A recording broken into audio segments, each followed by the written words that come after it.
The sun beat down over the endless plains, turning the dirt roads into shimmering ribbons of heat. The wind carried only the sound of cicadas and the distant hum of cattle.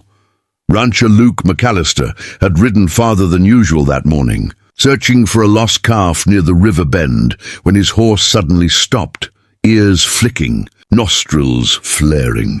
Something wasn't right. He slid from the saddle, eyes scanning the tall grass. Then he heard it, a low groan, human, weak. "Hello?" he called out. No answer. Just another groan, pained and frightened. Pushing through the brush, Luke's heart jumped when he saw her, a young woman lying against a fallen log, clutching her leg. Her face was pale, streaked with sweat and dust, and her breathing was ragged. A few feet away, a rattlesnake slithered back into the shadows, its tail silent now that its strike had found its mark. The woman tried to speak, but her lips trembled. "Help! Please," she whispered. "It bit me." Luke dropped to his knees beside her, his hat falling into the dirt. "Where?" She pointed weakly to her lower leg. Two small punctures already swelling fast beneath the torn edge of her skirt. The skin around it was turning red and angry. "Damn it," Luke muttered. "You're lucky I came by." Her eyes fluttered open. Don't let me die out here."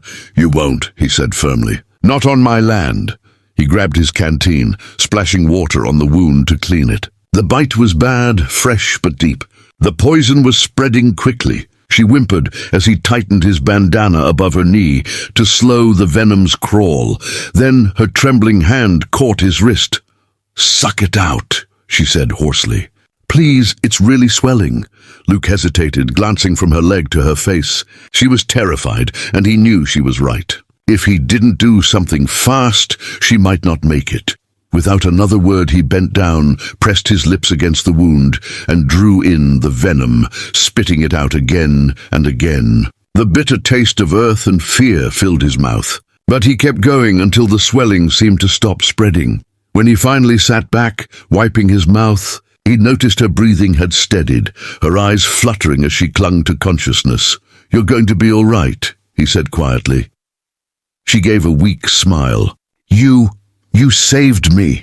Luke pulled off his gloves and examined her leg again. The bleeding had slowed, but she was still trembling. "We need to get you back to my ranch. You need rest and some clean bandages." He wrapped her leg carefully in cloth, then lifted her into his arms. She was light, too light, and as he carried her to his horse, her head rested against his chest. "Thank you," she whispered faintly. "You didn't even ask who I am." Luke gave a small smile. "Doesn't matter. You're a human being. That's enough for me." The ride back was slow. The woman drifted in and out of consciousness, the color slowly returning to her face. When they reached the ranch, Luke carried her inside and laid her on a cot near the window. As he cleaned her wound again, she stirred. "What's your name?" he asked. She hesitated. "Maria," he nodded. "Well, Maria, you're safe now. You'll rest here till you can walk." But when she turned her head slightly, the sunlight hit the chain around her neck, and Luke's heart stopped. There, hanging just above her collarbone, was a silver emblem, shaped like a hawk, a symbol he knew too well. It was the mark of the Del Rio family, the same family that had stolen half his cattle, burned his barns, and driven his brother off the land 5 years ago. Luke froze. She saw the look in his eyes and swallowed hard. "You know it, don't you?" His voice was low. "Yeah, I know it." For a long moment, neither spoke. The wind outside rattled the windows, and somewhere in the distance thunder rolled. Maria's voice broke the silence. "You weren't supposed to find me. I was running from them, from my own people." Luke frowned. "Running why?" Tears welled in her eyes. "Because they tried to trade me for more land. I escaped. They'll come for me, and when they do, they'll burn this place too." Luke stood slowly, jaw tightening. "Then I'll be ready for them." She shook her head. "You don't understand who they are." He leaned closer, eyes cold as steel. "No, Maria, you don't understand who I am." Outside, lightning split the sky, and the first drops of another storm began to fall. By nightfall, The wind was howling through the plains, the kind of wind that made the wooden shutters tremble and the oil lamps flicker like frightened souls. Luke sat by the window, his rifle laid across his knees. Outside, the horizon flashed with distant lightning, and beyond it he could almost feel them coming. Maria was asleep on the cot, her face pale but peaceful. The swelling in her leg had gone down, and her breathing had steadied. She looked fragile under the thin quilt, a woman caught between two worlds, hunted by one and distrusted by the other. Luke had told himself he'd only keep her safe until she could walk again. But as he watched her sleep, something deeper stirred in him.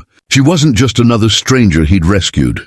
She was someone fate had dropped into his life, a reminder of the good man he used to be before the war, before loss, before bitterness turned his heart to stone.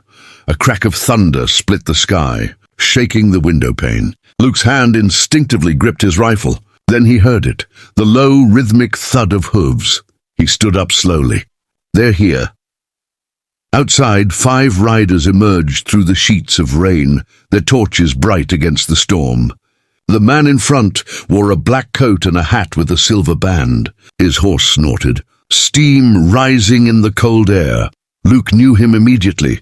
Antonio del Rio, the man who'd stolen his family's land and forced his brother into the desert. Antonio called out over the storm. "Luke McAllister, we don't want trouble. We're just here for what belongs to us." Luke stepped out onto the porch, his rifle steady in his hands. The rain soaked through his shirt, but he didn't care. "You mean who belongs to you?" Antonio smiled darkly. "A man doesn't need to fight over property, Luke. He only needs to claim it." Luke spat into the mud. "She's not property.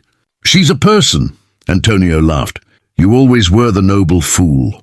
You'd risk your neck for a woman who doesn't even belong to your kind.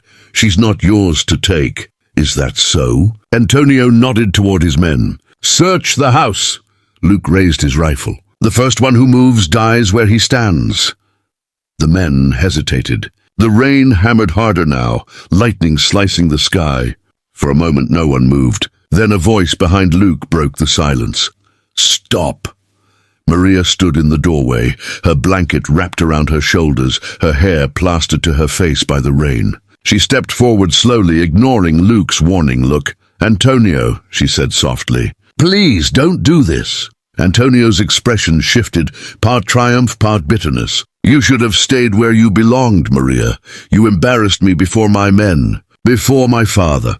You wanted to own me," she said. "Not love me? There's a difference." Antonio's eyes hardened. "Love is for equals. You were born to serve, not choose." Luke's jaw clenched. "That's enough." But before he could react, Antonio's hand moved, lightning fast, reaching for the pistol at his side. Luke fired first.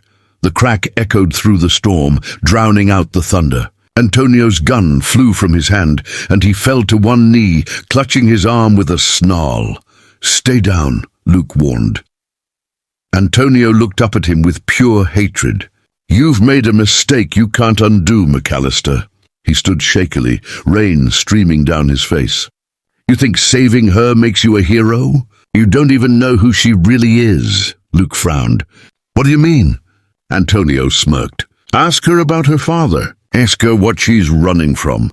Then he spat into the mud, mounted his horse with his good arm, and rode off with his men, disappearing into the storm. When silence returned, Luke turned to Maria. Her eyes were full of tears, her lips trembling. "What did he mean?" he asked quietly. She turned away, hugging herself. "You wouldn't understand. Try me." Maria sank to her knees on the porch, her voice breaking. "My father isn't just a landowner, Luke. He's the chief of the Del Rio Empire. Antonio isn't my captor. He's my promised husband. My father made the deal to join their lands, but I refused. I ran." Luke stared at her, the truth hitting like a bullet. "So you're the Del Rio heiress?" She nodded weakly. "The daughter of the man who ruined your family." The rain softened to a drizzle. The sound of it filled the long silence between them. Luke's heart pounded. Every part of him wanted to be angry, to curse her name, to send her away. But then he looked at her face, tired, bruised, trembling, and all he could feel was compassion. "You didn't choose your father," he said finally, "and I won't judge you for his sins." Tears rolled down her cheeks. "After everything he's done to you, why would you help me?" Luke took a long breath, looking out at the horizon where the storm was breaking into pale light. "Because no one helped my brother when he needed saving. I swore if I ever had the chance to be better, I would." She reached out, taking his hand. "Then let me help you now." Luke frowned. "Help me how?" Her voice steadied. "Antonio won't stop, but I know where my father keeps the deeds, all the land he stole, all the proof you need to take it back. If we ride before dawn, we can end this for good." Luke's eyes widened. "You'd betray your own family." Maria's gaze was firm, unwavering. "I'd rather lose my blood than lose my soul." As the first light of morning broke through the clouds, Lou,